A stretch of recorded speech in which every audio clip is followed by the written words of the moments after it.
جنوبی وزیرستان میں ایک علاقہ ہے کنیگرم، وہاں ایک زبان بولی جاتی ہے ارمڑی۔ بہت سے لوگوں کے لیے یہ ایک نامانوس سا نام ہوگا۔ میں روزی خان برکی صاحب کو گزشتہ 20 سال سے جانتا ہوں کہ وہ باوجود اس کے کہ کسٹم کے ڈپارٹمنٹ میں کوئی 20 یا 21 گریڈ کے یا شاید 22 گریڈ کے افسر تھے، 22 گریڈ کا افسر ہونے کے باوجود وہ اپنی زبان کی محبت ایسی تھی کہ وہ اس وقت سے ڈکشنری پہ کام کر رہے تھے، اور ابھی پچھلے دنوں وہ ڈکشنری پائے تکمیل تک پہنچی۔ مجھے اس ڈکشنری کے مواد کا اس وقت اندازہ چلا کہ ایک دوست نے مجھے بتایا کہ آپ روزی خان برکی کی مدد کریں، اس کے کچھ ٹیکنیکل مسائل تھے۔ میں نے جب اس کے کمپیوٹر میں وہ کام دیکھا تو میں دنگ رہ گیا کہ ایک آدمی جو اس کی اتنی سرکاری ذمہ داریاں ہیں اس کے باوجود اس نے اتنا بڑا کام کیا ہے۔ میں سلام پیش کرتا ہوں روزی خان برکی صاحب کو اور ان کو دعوت دیتا ہوں کہ وہ آئیں اور ارمڑی زبان کی ترقی کے لیے کی جانے والی سرگرمیوں کا جائزہ پیش کریں۔ روزی خان برکی صاحب۔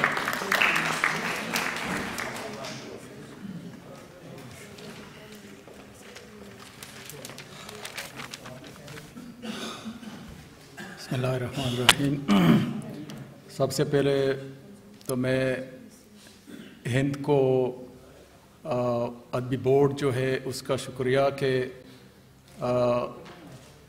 ہر سال وہ یہ کانفرنس کرتے رہتے ہیں اور چھوٹی زبانیں بولنے والوں کے لیے ایک موقع دیتے ہیں کہ وہ اپنی زبانوں کو انٹروڈیوس کرائیں، باقی کنٹری کے لوگوں کے تک پہنچا دیں اور دنیا بھر تک پہنچائیں کہ کون سی زبان کہاں بولی جاتی ہے اور کس سٹیج پر ہے۔ اس سلسلے میں ضیاء صاحب کی جو خدمات ہیں اور ان کے رفقائے کار کی، ہم تو کافی سالوں سے ان کے ساتھ ہیں اور یہ ریگولرلی کرتے رہتے ہیں، اور ہم بھی کوشش کرتے ہیں کہ اپنے گزارشات جو ہے نا وہ یہاں پر پیش کر لیں اور دنیا کے سامنے پیش کریں کہ پاکستان میں جتنی ویرائٹی ہے نسلوں کی، لوگوں کی، اتنی ہی ویرائٹی اس کی ہے، زبانوں کی ہے۔ اس سال میری آبزرویشن ضیاء صاحب کچھ یہ ہے کہ پتہ نہیں یہ کورونا کی وجہ سے تعداد کم نظر آ رہی ہے یا کیا چکر ہے، حالانکہ پچھلے سالوں تو کافی لوگ سندھ سے اور بلوچستان سے، پنجاب سے لوگ آتے تھے۔ چھوٹی زبانیں وہ وہاں پر بھی بولی جاتی ہیں جس طرح ہمارے ناردرن ایریاز میں یا نارتھ پاکستان میں بولی جاتی ہیں، اسی طرح سندھ اور بلوچستان میں بھی ایسی چھوٹی زبانیں ہیں جو کہ معدوم ہونے کے قریب ہیں، اور لوگ اسٹرگل کر رہے ہیں، اسٹرگل فار سروائیول، کہ ان کو بچایا جائے کسی طرح، اور گورنمنٹ بھی اپنی توجہ نہیں دے رہی ہے۔ تو لہٰذا ایسے حالات میں ہند کو ادبی بورڈ کا یہ بہت بڑا کارنامہ ہے کہ وہ ان لوگوں کو اکٹھا کرنے کا ایک موقع دے دیتے ہیں۔ مجھے تو بتایا گیا تھا کہ اپنی زبان کے بارے میں کچھ بولے، میں نے ایک مقالہ لکھا ہے، لیکن لگتا یہ ہے کہ مقالہ بڑا ہے اور ٹائم کم ہے، تو پھر میں سیدھا باتیں جو ہے نا وہ آپ سے کروں گا، اس طرح ٹائم بھی جو ہے نا وہ بچے گا اور کم ٹائم میں جو ہے نا وہ زیادہ چیزیں جو ہے نا وہ آپ کو سامنے آئیں گی۔ تو جس طرح انعام اللہ صاحب نے کہا کہ وزیرستان جو ہے وہ اپیرنٹلی تو ایسے لگتا ہے کہ وزیرستان یہاں پر یہ جو وزراء ہوتے ہیں نا اس قسم کے لوگ ہوں گے، سارے وزیر ہوں گے، لیکن وزیرستان میں اور بھی لوگ ہیں، مسعود ہیں، بٹنیز ہیں، داوڑز ہیں، برکیز ہیں۔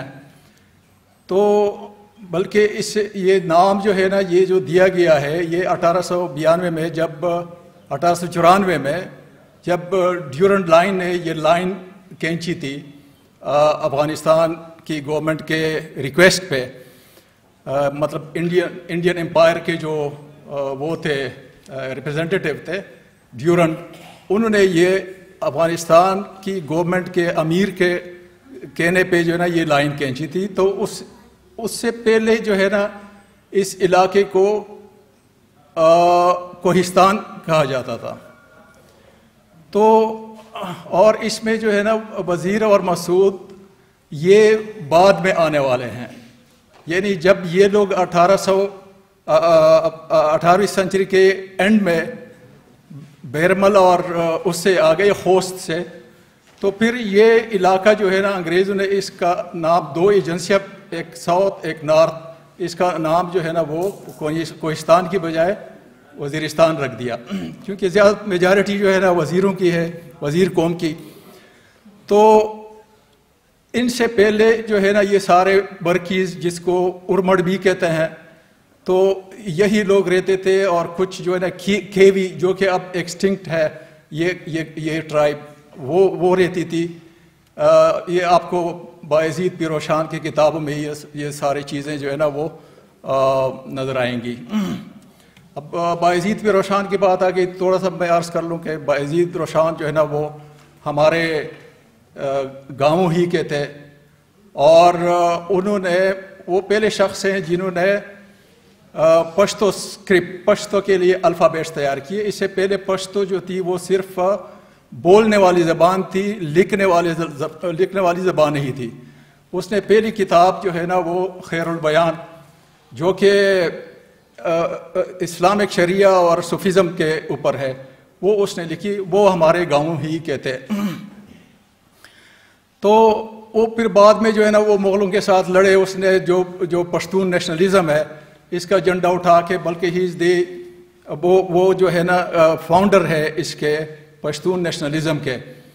تو مغلوں کے خلاف یہ کہہ کہ بھائی یہ علاقہ مغلوں نے چونکہ پٹھانوں سے لیا تھا، ابراہیم لودھی، تو انڈیا جو ہے نا وہ بلانگ کرتا ہے اس سے پٹھانوں کا ہے.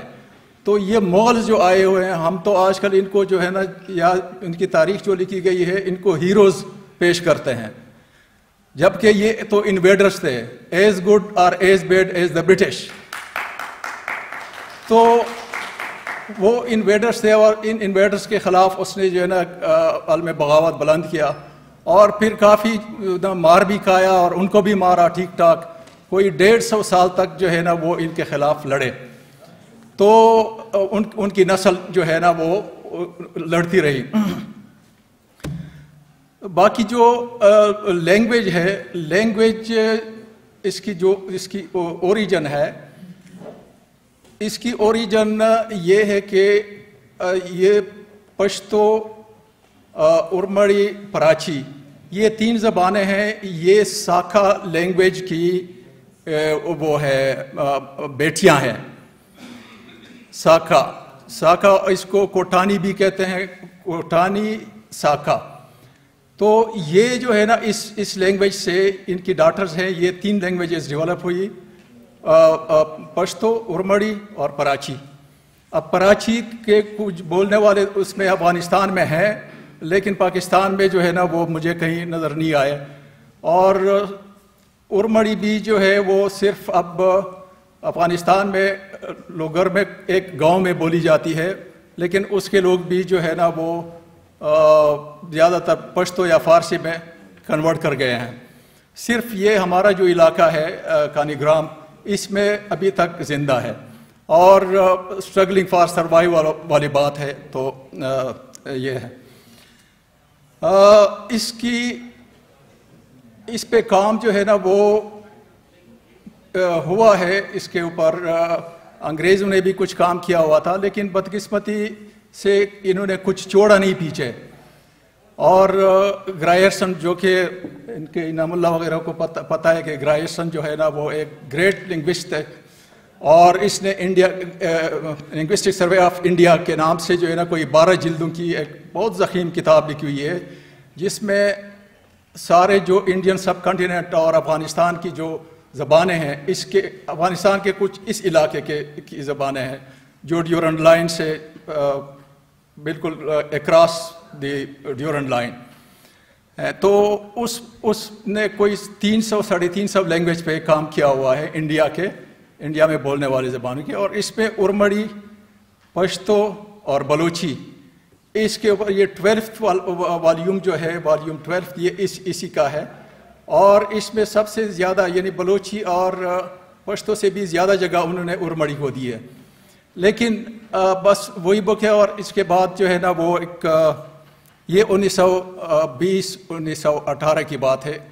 کام تو انہوں نے بہت پہلے سے سٹارٹ کیا ہوا تھا، لیکن وہ ایک بڑا جینیس، گریٹ جینیس انہوں نے مطلب کہ اس کا جی تو ان ساری زبانوں کی جو ہے نا انہوں نے وہ ایک سروے کی ہوئی ہے. اچھا، مارگنسٹائن اس کے بعد جو نارویجین تھے انہوں نے اس پہ ایک بک لکھی ہوئی ہے، اس کی خاص کر گرامر اور اس کے سینٹیکس پہ. اس کے بعد جو ہے نا وہ اس پہ کوئی کام جو ہے نا اس کے SIL والے کے وہ جو تھے ڈاکٹر ڈینیل ڈون بھی کہتے تھے نا اس کو، اس نے جو ہے نا وہ جو ریسنٹ وہ کی ہوئی ہے انہوں نے SIL والوں نے جو سروے کی ہوئی ہے اس میں بھی انہوں نے کچھ ڈسکرائب کیا ہوا ہے. 92 والی جو بک ہے اس پہ انہوں نے کام کیا ہوا ہے.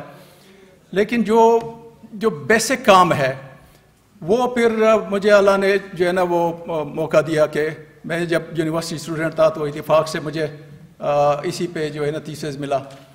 تو اس وقت تو میں بالکل نہیں سمجھ رہا تھا کہ میں کیسے جو ہے نا اس کو سٹارٹ کر لوں اور کہاں سے سٹارٹ کر لوں. ایک ایسی لینگویج جس کی کوئی لٹریچر کوئی وہ موجود نہیں ہے.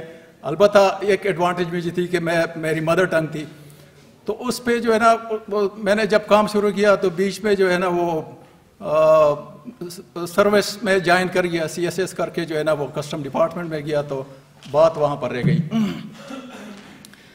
اس کے بعد جو ہے نا وہ پھر سل والے جان باٹ خاص کر ان سے جو ہے رابطہ ہو گیا. تو مجھے لنگوسٹکس اور فونیٹکس، فونالوجی اور یہ سائنٹیکس ان چیزوں کا مجھے کچھ پتہ نہیں تھا، اس لیے کہ لٹریچر یا لنگوسٹکس سے میرا کوئی وہ نہیں تھا، کوئی تعلق نہیں تھا، بیک گراؤنڈ نہیں تھا.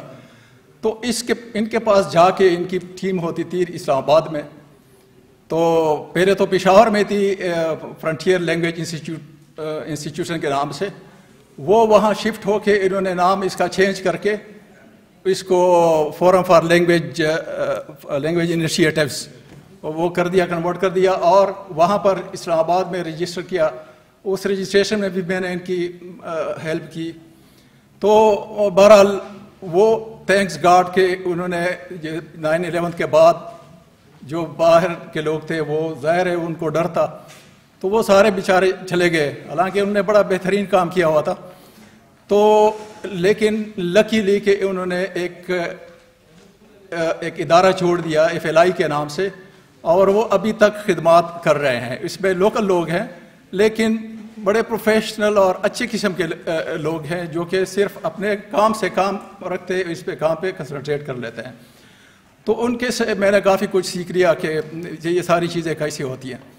تو رزلٹ یہ ہوا کہ میں نے اس کے الفابیٹس پروپوز کیے 1999 میں. بیٹا یہ کتابیں ذرا مجھے لے کر دے دو، کتابیں لے کر. تو اچھا وہ کتابیں جو ہے نا وہ میں نے پہلی جو بک ہے اس پہ ابھی آئے گا، میں بتا دوں گا آپ کو. 1999 میں اس کے اوپر اس کی آرتھوگرافی پہ ایک بک لکھی، اور اپنا جو میں نے وہ پروپوز کیے تھے الفابیٹس، کیونکہ اس میں کچھ ایسے ساؤنڈز ہیں جو کہ پشتو، ہندکو، اردو، بلوچی یا اس میں نہیں ہے باقی لینگویجز میں. یعنی اس سب کنٹیننٹ کے کسی اس میں لینگویج میں وہ ساؤنڈ نہیں ہے. میں اکثر مثال دیتا ہوں ری. اب ری اگر میں انعام کو کہوں کہ آپ ری بولو تو نہیں بول سکے گا. اس طرح اگر ضیاء کو کہوں کہ آپ ری بولو تو وہ نہیں بول سکے گا، اس لیے کہ یہ ساؤنڈ ڈیفرنٹ ہے. تو اس کے لیے جو ہے نا وہ انہوں نے میری بڑی مدد کی اپنے SIL والوں نے، اور اس ساؤنڈ کو ڈیٹیکٹ کیا اور پتہ چلا کہ چیکوسلواکیا کی جو زبان ہے اس میں یہ ساؤنڈ موجود ہے. تو میں نے کہا اس کو لکھتے کیسے ہیں؟ انہوں نے پھر کہا کہ آر کے اوپر جو ہے نا وہ چھوٹا سا وی لگا کے اس کو اسی طرح لکھتے ہیں. تو میں نے بھی اسی طرح اس کو پروپوز کیا. اس طرح پشتو میں ایک دو الفاظ ایسے ہیں جو کہ ارمڑی میں بھی ہیں، ساؤنڈ ہے، لیکن پشتو ہی میں یعنی اتنی ڈیولپ زبان ہے، اس میں بھی اس کے لیے کوئی وہ نہیں ہے، فنیم نہیں ہے، اس کے لیے سیمبل نہیں ہے. مثلا یہ جو پنچکی ہے اس کو پشتو میں ژاندرا کہتے ہیں، اور کچھ لوگ جاندرا کہتے ہیں. اور اس طرح زبان کو پشتو میں کیا کہتے ہیں؟ ژبا. اور کچھ لوگ اس کو رے سے لکھتے ہیں، کچھ لوگ جیم سے لکھتے ہیں، جیسے جبا، تارو جبا، مالم جبا. تو یہ یعنی پشتو میں اس ژبا کے لیے which is different from Jim and Ray, اس کو جو جیسے پلیجر کا ایس ہے اس طرح ادا کی جاتی ہے، یہ ناٹ رے. تو یعنی ویژن کے رے سے ڈفرینٹ ہے پلیجر والا ایس. تو اس کے لیے بھی پشتو میں جو ہے نا وہ نہیں ہے، کوئی جیم سے لکھتے ہیں، کوئی رے سے لکھتے ہیں. اور میں نے اس کے لیے رے کے اوپر 3 نقطوں کے بجائے یعنی رے کی بجائے 2 نقطے ڈال کے اس کو میں نے ڈسکرائب کیا ہوا ہے. اس طرح ایک اور ساؤنڈ ہے جس کو شین کہتے ہیں. آپ جب کسی کو خاموش کر رہے ہوتے ہیں تو آپ یوں کہتے ہیں شش. اب یہ کیا اس کو آپ کیسے لکھیں گے؟ اس کو کیسے لکھیں گے؟ شش. تو پشتو میں جو ہے نا وہ اس کو نہ تو پنجابی میں اس کے لیے وہ ہے، اس ساؤنڈ کے لیے کوئی الفابیٹ ہے، نہ پشتو میں ہے، اور نہ جو ہے نا کسی اور لینگویج میں ہے. حالانکہ ساؤنڈ موجود ہے لیکن اس کے لیے کوئی سیمبل نہیں ہے، کوئی الفابیٹ نہیں ہے. تو اس کے لیے بھی میں نے کیا کہ کیونکہ یہ شین کے بہت قریب ہے، جیسے شین جو ہے نا وہ وائسڈ ہے اور یہ جو ہے یہ ان وائسڈ ہے. تو اس کے لیے بھی جو ہے نا وہ میں نے سین کے اوپر 3 نقطوں کے بجائے 2 نقطے ڈال کے اس کو اسی طرح ایکسپلین کیا ہوا ہے. تو یہ میں پشتو لکھنے اور بولنے والوں کے لیے بھی ایک سجیسٹ کر لیتا ہوں کہ چونکہ پشتو میں بھی یہ موجود ہے، تو بجائے اس کے کہ آپ کوئی اس کو جاندرا کو جو ہے ژاندرا کو کوئی رے سے لکھ. ڈکشنری جس طرح انعام اللہ صاحب نے جو ہے نا وہ بتا دیا کہ ایک ایسا ٹیکنیکل وہ ہے کہ اس بیچارے نے بھی جو ہے نا میرے ساتھ بہت کوشش کی لیکن وہ بن نہیں پا رہا تھا ہم سے، کیونکہ انتہائی ٹیکنیکل ہے. اور لیکن جس طریقے سے اس ڈکشنری کو بنایا ہے وہ میں چیلنج کرتا ہوں کہ کسی بھی لینگویج میں، پاکستان کے کسی لینگویج میں اس فارمیٹ پہ کوئی ڈکشنری نہیں ہے. تو یہ ہماری جو ہے نا وہ ہمت کہیں یا محبت کہیں یا جو بھی کہیں، اس کی جو ہے نا گرامر جو ہے نا وہ اس کی ساتھ لکھی ہوئی ہے. کچھ شارٹ انشاءاللہ اس کو مزید جو ہے نا وہ بڑھا دیں گے. میرا خیال میں نے ٹائم پورا ہو گیا لے لیا. کوئی سوال ہو، لیکن سوال سے بڑھ کر ایک ریکویسٹ ہے کہ کچھ جملے اپنی زبان میں ادا کریں. اچھا، میں اس کے جو ہے نا اس ڈکشنری میں نارملی شعر نہیں لکھتے لیکن ناول سے پڑھو. ہاں یہ آپ نے صحیح بتا دیا.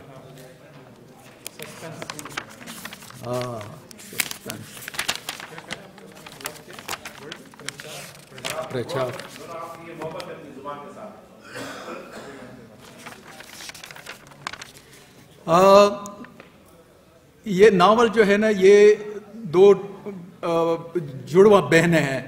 اس کے اوپر ہے، آگے چل کے جو ہے نا وہ لمبی کہانی ہے تو بہرحال بیس یہ ہے ادوگاٹ خوار پرنگ پر اوات سشائی بکن برگون بکن جکا پون پداشت گا برابر بکن کاشی خوارت بود یک تب یہ گمان اب شیوک وزر شیت نروالا بوئی گاونڈی کی بو آپتا آگا کا تا جمیلہ تا خورین سے گوئی چٹ کی یہ غراس خال بیوک و تا شکیلہ دینک بیوک تا خبور یا انداز یہ گا تا ست بیرنگ پس برابر بیوک و عادت ان بگا گا سرم الہ وقت سکن جمیلے تا گران خط ورمینہ بک ترہ مقابل ناری شکیلہ تیز و تکڑا بک خبور ناری گا شکیلہ جمیلہ لاستا چاغوت و خلقتی بک جمیلے تا خوی گران خوی خصلت پواجہ شکیل لاستا مشرا آغاک جکا بو بی خلق لگیسا آغاک سکا عمر نردے سو نمچان نیلا ستربا پسرت گا دوگا ڈغلیچ او جوڑ نر بکن نیو پیغلی بکن کا وقت لگیر بو نغاکین سا کی چاون بچیک او تا منجیے ازجنہی بو زود پا غور سرا جیرا وکن